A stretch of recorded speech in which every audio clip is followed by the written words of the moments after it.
Dari Mandailing Natal, Sumatera Utara, ada kudapan manis yang disebut toge panyabungan.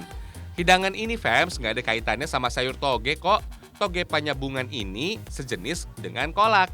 Campuran dari cendol, lupis, pulut merah. Lalu siram deh dengan kuah santan dan gula aren. Rasanya nikmat dan manis. Persis kayak kamu, fams. Hihihi. Kalian lagi merantau ke ibu kota, jangan kangen ya sama hidangan tradisional ini. Buruan pulang deh ke kampung halaman. Toge panyambungan yang paling populer ada di Toge Taing Tumpat, fams. Lokasinya ada di Pasar Baru Panyambungan, Mandailing Natal. Hidangan ini dibilang legendaris karena sudah ada sejak tahun 1940-an. Sekarang penjualannya sudah dilakukan secara turun-temurun, bahkan sudah sampai ke generasi keempat tuh.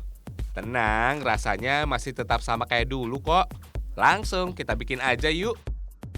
Sebagian besar bahan untuk membuat toge panyambungan dari tepung beras ketan, fams. Kita bikin candilnya dulu ya. Tepung ketan dicampur dengan air secukupnya. Aduk sampai adonan menjadi kalis deh. Fams, tepung beras ketan ini membuat tekstur adonan menjadi pulen dan lengket karena ada kandungan amilopektin. Kalau udah rata, bentuk adonan menjadi bulat. Gak usah pakai bantu alat apapun, cukup bulatkan dengan tangan aja. Tenang, udah cuci tangan kok. Sebelum direbus, bikin gula merah cairnya dulu, fams. Gula cair ini menjadi pasangan serasi untuk candil. Sama ya, kayak aku dan kamu, gak bisa terpisahkan gitu. Hihihi. Langsung deh rebus candil dengan air. Oh iya, proses masak toge panyambungan ini masih tradisional dengan kayu bakar gitu. Katanya sih bisa bikin cita rasa toge panyambungan menjadi lebih khas. Proses bikin candil gak usah lama-lama. Sekitar 10 menit udah cukup kok. Kalau udah ngapung, candil artinya udah matang dan angkat. Gampang kan? Masukkan deh ke dalam gula merah cair. Candilnya udah jadi nih. Lanjut, kita bikin cendol. Bahannya masih dari tepung kok. Bukan tepung beras ketan, fams, tapi tepung beras. Halusin dulu bulir berasnya. Oh iya, fams, tepung beras ini bisa jadi alternatif pengganti tepung terigu loh. Tepung beras bisa dibilang bebas gluten.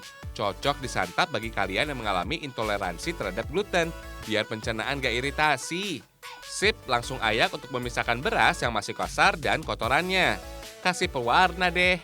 Wait, fams, pewarna yang dipakai terbuat dari daun pandan. Jadi bisa dibilang alami dan aman dikonsumsi. Kalau udah halus, beri air dan peras untuk mengeluarkan saripatinya. Saring deh untuk memisahkan ampasnya. Oh iya, daun pandan ini juga bisa digunakan sebagai penyedap dan pengharum makanan loh. Daun bernama latin Pandanaceae ini pastinya mengandung senyawa flavonoid, berguna untuk melindungi struktur sel, mencegah pengeroposan tulang, antivirus herpes, asma, diabetes, migrain, dan wasir. Sekarang bikin lupis, fams. Nggak usah ditumbuk segala, ketan cukup dicuci sampai bersih. Wait, fams, sebaiknya beras ini sudah direndam semalaman supaya cepat matang. Langsung deh masukin ke dalam daun pisang dan bungkus sampai rapi. Fams, penggunaan daun pisang bisa membuat cita rasa lupis semakin sedap loh.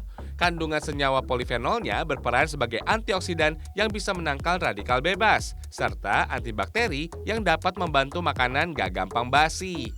Lupis tinggal direbus, fams. Tutup kembali dengan daun pisang. Lagi-lagi proses bikinnya pakai kayu bakar untuk menjaga cita rasa khasnya.